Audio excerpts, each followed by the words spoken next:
Alright guys, so I've had a few days with the Ableton Move, but then I realized, hold on a minute, I already have Ableton Move right here on my phone. It's called Ableton Note. It's only $4.99. So that's kind of the realization I came to. So here are some, first let's talk about some pros, because there are some cool things about this device. So first off, did you know it's an interface? You can actually use the audio in to, an interface, to make it an interface for your computer. So I think this is a great device if you are just getting into music and have absolutely nothing.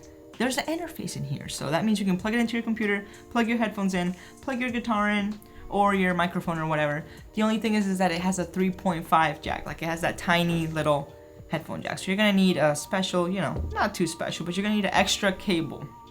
So that is that. But hey, it's an interface. That's pretty cool. Another thing, built-in battery. Decent, awesome, cool. I feel like the ergonomics are a little strange, but yeah. Built-in speaker, so this was kind of like the big letdown, cause, why hype it up? Look at the tiny little speaker, y'all. Where is it? Can y'all even see it? It's somewhere. Can y'all see that? There's like two tiny little speakers over here. So, yeah, the speaker, nothing to write home about. Kind of just, why even put it there? Why even have it? But I have been spoiled with the MPC Live 2 speakers, so just keep that in mind. Another thing is that the main reason I got this was to use as a Ableton. I was hoping this was gonna be a push mini, so it's not a push mini. I hope they release a push mini just with smaller pads, a smaller push. But if anything, this just made me want a push even more. I actually ended up finding a good deal on a push 3, the controller version, and I got it, and I'm sending this one back. So yeah, so as a controller for Ableton, it's not what I was hoping it would be. Please someone correct me. Please tell me that I'm wrong, because this was definitely the deal breaker. Even in controller mode, it's only 4 tracks. So, I don't know. I tried to figure it out. I really hope that it's user error. So please tell me that I'm wrong. Please tell me that you can use it in controller mode with more than 4 tracks. So yeah, having the 4-track limitation, it's oh yeah, it's super inspiring, right? To limitations breed creativity. But it's I feel where I'm at in my music making stage, I'm a gear connoisseur.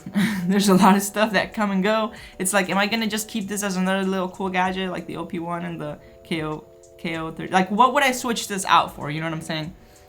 Maybe there's a place in your studio for it, but for me, I'm not trying to mess with little gadgets and mess around anymore. I'm trying to finish music. That's what I'm trying to do.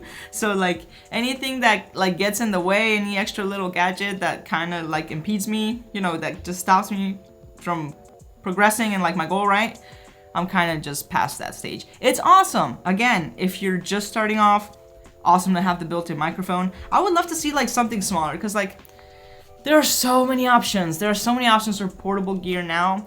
Props to them for putting the built-in battery on here, because Roland needs to give us a SP update, a smaller SP thin this, I think the SP needs an update.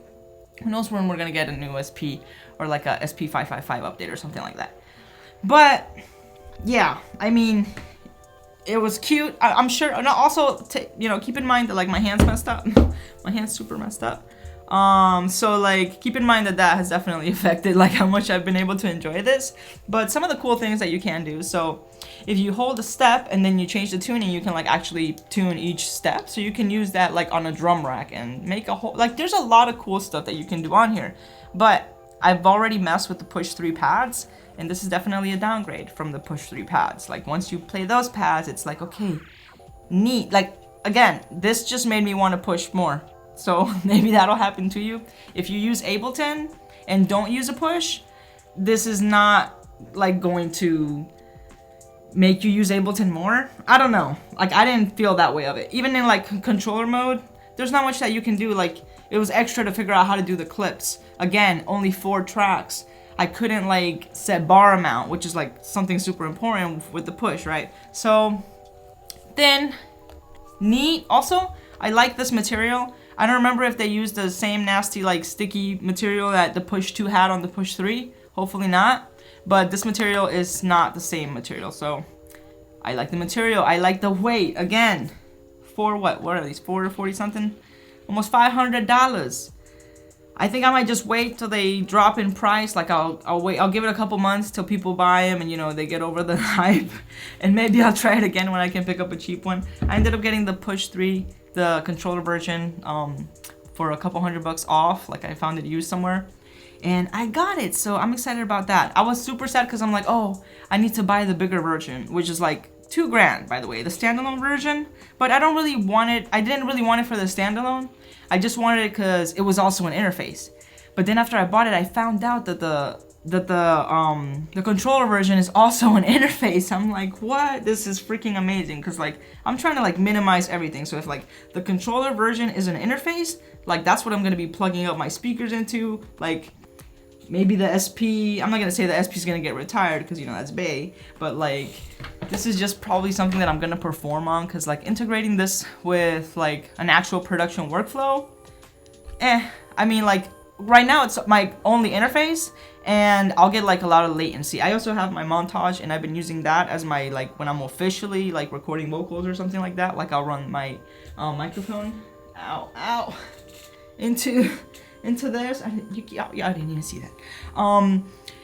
But yeah, like if there's like I haven't committed to man, dude, like a DAW is like such a relationship. Like I'm in a committed relationship with Ableton, and like I feel like Push 3 controller is like solidifying that, you know, like third base pretty much. And it's just gonna force me to be more in my DAW, because I feel like with all these little gadgets, since they don't stem out, like yeah, you can export the things and yeah, it's some, you know, it's neat, but it's not gonna be as like straightforward as stemming things out on your computer, having things actually done, you know. So yeah, those are my thoughts on the move. Just if you already got a bunch of gadgets, just get the app and do Ableton. Maybe get a Push. I mean, hey, you might enjoy it. The sequencer is dope. I hope we see some updates to the sequencer. It would be neat to see like ratchets or like some like Electron style stuff, sequencer stuff. Okay. Wow, I did that whole video, and I don't think I'm gonna have to chop this up at all. We getting pretty good at this. Yeah. I have a new song coming out on Friday, yay, and a new music video, nothing fancy. My hand's messed up, so you already know. I edit, I do everything, okay? So, yeah, it's a new old song. I wrote it in like 2017 maybe, and it's like the actual old song with like the old lyric or the old vocals and everything. I just kind of like threw it in like the DistroKid master thing and messed with it a little bit. But, yeah, I hope you like it. Cheesy, edgy, sad girl song. And after that, I don't know. Let me know. What do you guys want to see? Should I do like a reggae song? My hand, again, I feel like now I need to use my superpowers to do something else. So maybe there's a blessing in disguise in this, because there's a lot of songs that I've been holding on to that I need to record, that I need to remake. So like that's why I'm excited to get the Push, so I can get these songs off of like my voice memos and remake them. I already have lyrics for them, you know. A lot of beats that I already have lyrics for, so like I think that's what I'm gonna be focusing on.